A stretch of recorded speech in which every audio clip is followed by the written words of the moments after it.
নমস্কার, আমি অমৃতা লাইফস্টাইল ব্লগে সবাইকে অভিনন্দন। বরাবরের মতোই সবাইকে শুভেচ্ছা জানাচ্ছি।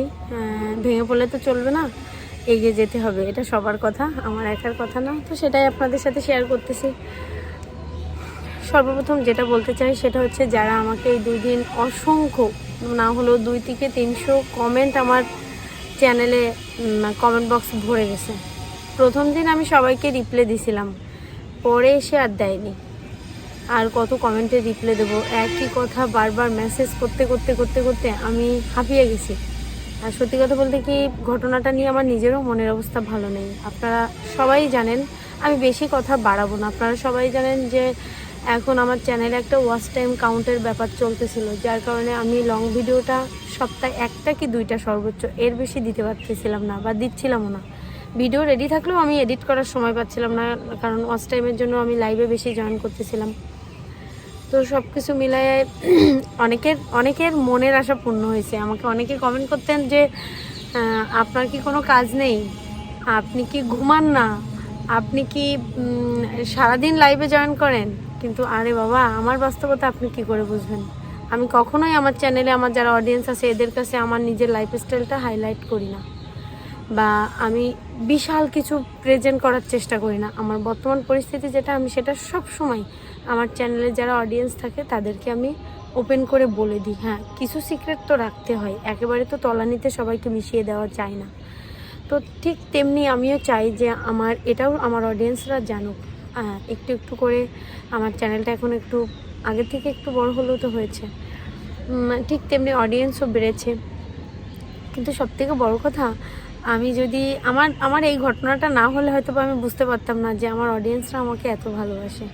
একটা চ্যানেলে আমি 2 দিন লাইভে জয়েন করতে পারিনি বলে আমার প্রায় 200 থেকে কমপক্ষে 200 থেকে 300 কমেন্ট ভরে গেছে। এখন আমি লাস্ট দেখলাম আমার চ্যানেলে দেখাচ্ছে, আমি রিপ্লাই দিতে দিতে হাঁপিয়ে গেছি। সত্যি কথা যেটা, এখনও দেখলাম যে 150+ কমেন্টের কোনো রিপ্লাই আমি দেয়নি, বা আমি এখনও শো করে পারিনি। যতটা পেরেছি সবাইকে উত্তর দিয়েছি। তো একটাই বলতে চাই, এটা তো সম্পূর্ণটা আপনাদের ভালোবাসা ছিল, তাই না?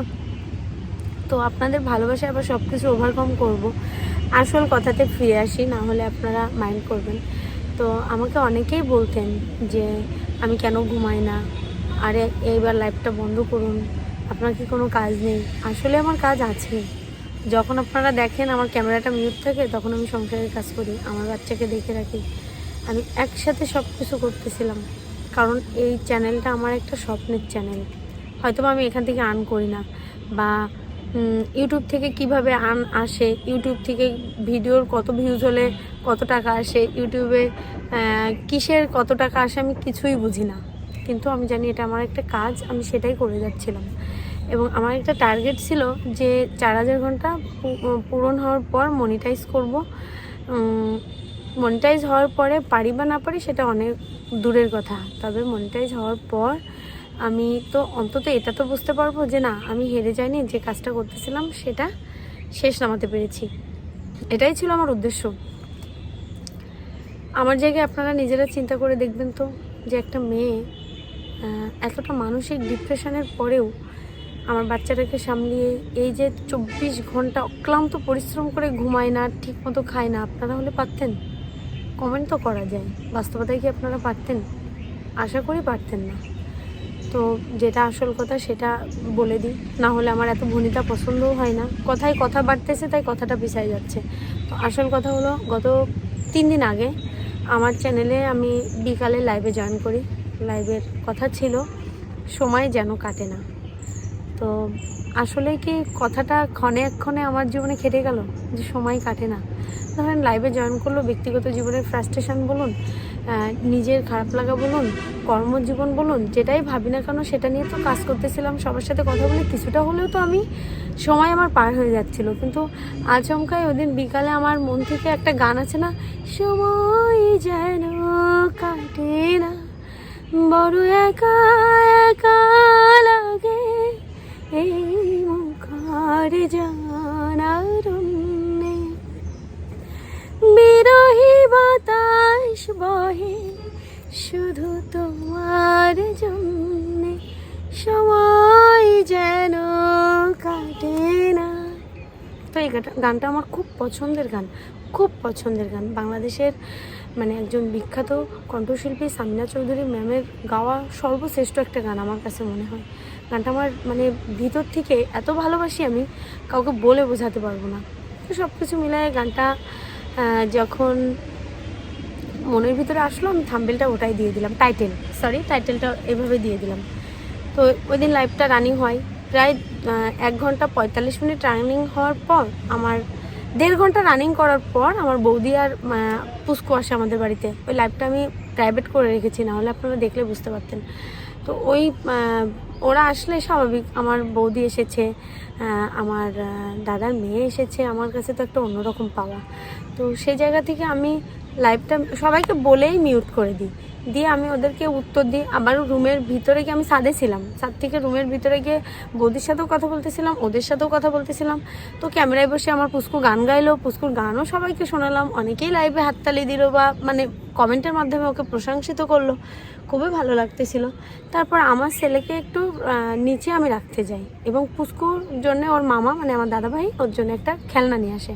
সেটা আমার দাদার মেয়ে মানে আমাদের পুস্কু সোনা, আমরা ওকে রায়, ওর নাম হচ্ছে রায়, আমরা ওকে গুলটুসি বলে ভালোবেসে ডাকি। তো আমার গুলটুসি মা ওটা আমার ছেলেকে দিতে যায়। গেলে আমি ভাবছি ও তো নিচে আসে, তাহলে আমি বৌদি আসলো, বৌদির সাথে রান্নাঘরে বসে জাস্ট 1 মিনিট কথা বলতেছিলাম। ফোনটা কিন্তু যেখানে ছিল সেখান থেকে নিয়ে আমি আমার বাবার রুমে একটা জানালার কর্নারে পর্দার সামনে রেখে আসি। কিন্তু ওই যে দেখছে, ছোট মানুষ তো, বয়স তো একেবারেই কম, 3 বছর বয়স, তো আর কত মানে ওর মাথায় বুদ্ধি আসবে।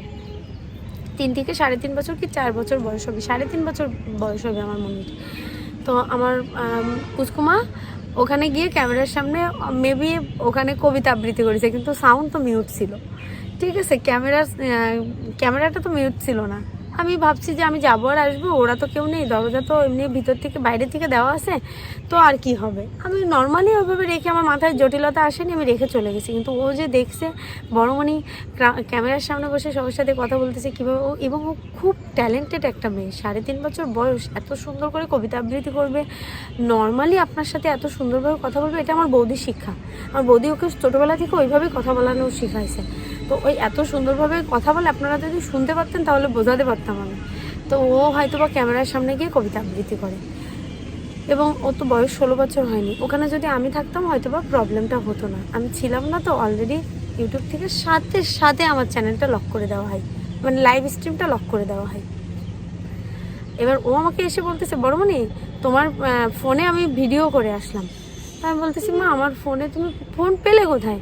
কেন, তুমি যে ফোনে ভিডিও করো ওই ফোনে আমি ভিডিও করে আসলাম। আমি বুঝতে পারছি যে তাহলে ওই ক্যামেরার সামনে ছিল, আমার এই ফোনের সামনেই ছিল। আমি ছুটে এসে দেখি, সাথে সাথে আমি দেখি অলরেডি আমার চ্যানেল থেকে লাইভ স্ট্রিম বন্ধ করে দেওয়া হয়েছে।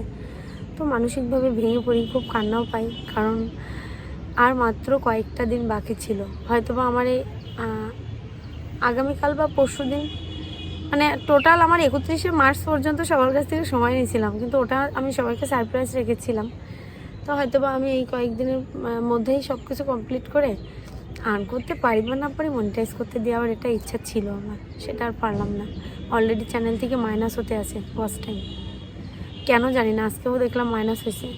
তো জানি না কেন এরকম হচ্ছে। আমার চ্যানেলে কোনো কপিরাইট ইস্যু নেই, কোনো স্ট্রাইক নেই, শুধু এই একটা কিন্তু একটা ব্যাপার আছে, যে লাইভটার কারণে আমার লাইভ স্ট্রিমটা কেটে দেওয়া হয়, ওখান থেকে প্রথমে ইমেইল আসে যে কমিউনিটি গাইডলাইন্সের প্রবলেমের কারণে আমার লাইভটা কেটে দেওয়া হয়েছে, ভিডিওটা ওখান থেকে সরিয়ে নেওয়া হয়েছে। ভালো কথা, প্রায় 10 মিনিট পরে ওরা আবার ওই ভিডিওটাই আমার চ্যানেলে রিআপলোড করে দেয়, অটোমেটিক রিআপলোড দেয়। দেওয়ার পরে আমাকে একটা ইমেল দেওয়া হয় যে আমাদের নিজেদের মানে ইউটিউব টিমের থেকে মানে ওরা বিশ্লেষণ করে দেখছে যে এটা আসলে কমিউনিটি গাইডলাইনের রুলসের বাইরে, মানে এটা এমন কোনো প্রবলেম না, এই জন্য আমার ভিডিওটা ওরা ফেরত দিছে।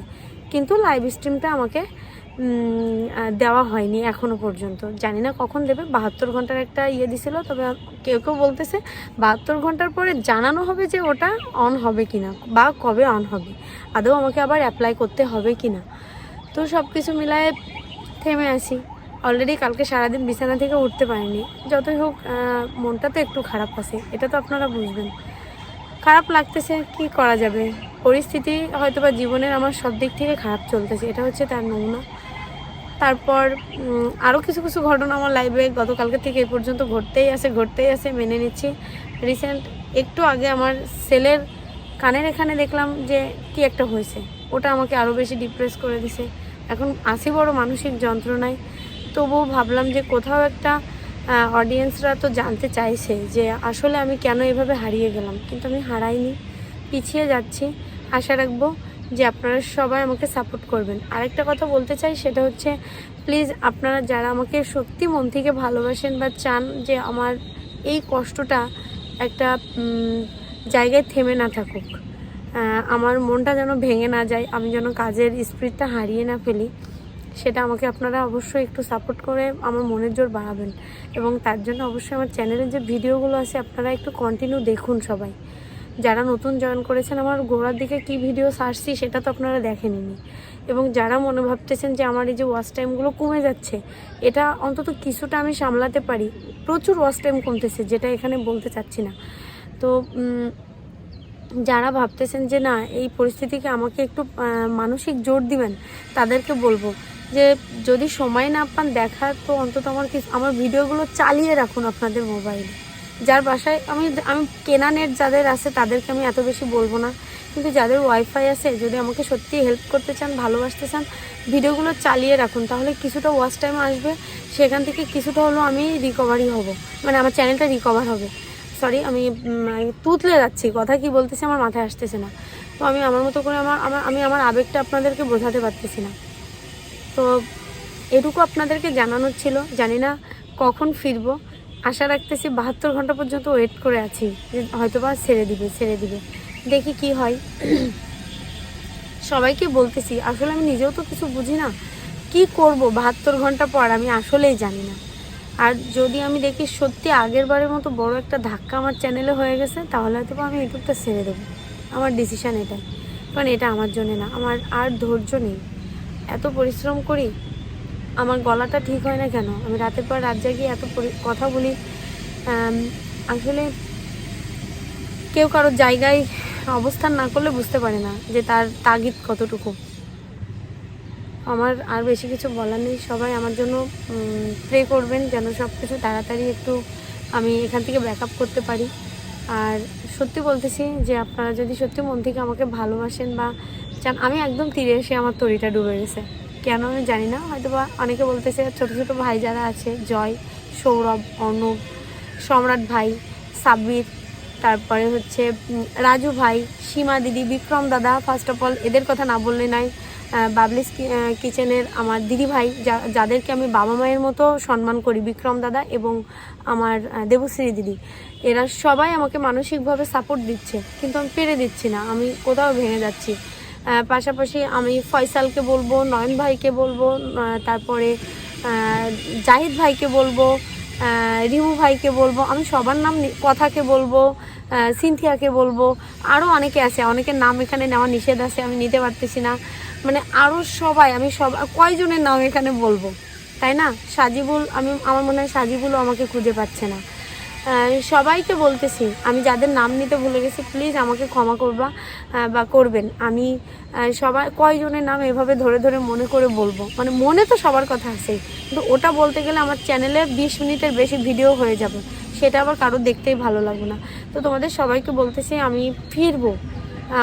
আমার যদি একেবারে আমাকে পথে বসিয়ে না দেয় ইউটিউব কোম্পানি, তাহলে আমি ফিরবো এবং আবার ভালো ভালো ভিডিও তোমাদের সাথে শেয়ার করব। মনের অবস্থা ভালো নেই, যার কারণে ভিডিও দিচ্ছি না, কিন্তু আমার কোথাও মনে হলো তোমাদের সাথে এটা আমার শেয়ার করা উচিত বা আমার অডিয়েন্সদের আমার জানানো উচিত। আমি জানি না এই ভিডিওটা ঠিক যেভাবে আমি করলাম সেভাবে আমি আমার চ্যানেলে আপলোড করব, কারণ আমার এখানে কোনো কিছু করার মতো মানসিক অবস্থা নেই। আমি এভাবেই আমার চ্যানেলে আপলোড দেবো, আমাকে দেখলে বোঝা যাচ্ছে আমি বিধ্বস্ত হয়ে আছি। তো আমার সবাইকে এটুকুই বলার থাকবে, প্লিজ সবাই আমার জন্য একটু প্রার্থনা করবেন, যে যার জায়গা থেকে মহান সৃষ্টিকর্তা, উপর আল্লাহ, গড, যাকেই বলুন না কেন, একটু আমার জন্য প্রে করবেন প্লিজ, যেন আমি আবার দ্রুত আমার চ্যানেলে লাইভ স্ট্রিমটা ফিরে পাই এবং আমি ভালোভাবে কাজ করতে পারি। আমাকে কি বলবো, আমাকে সবাই ক্ষমা করবেন, আমি ভিডিও দিতেও পারতেছি না, আপনাদের সাথে জয়েন করতেও পারতেছি না। আশা করি সবাই ভালো থাকবেন, সুস্থ থাকবেন এবং আমার জন্য প্রার্থনা করবেন। ধন্যবাদ সবাইকে, নমস্কার। এবং অমৃতা লাইফস্টাইল ব্লগে সবাই আবারও একটু ভিডিও দেখতে থাকবেন, আমাকে সাপোর্ট করতে থাকবেন। নমস্কার।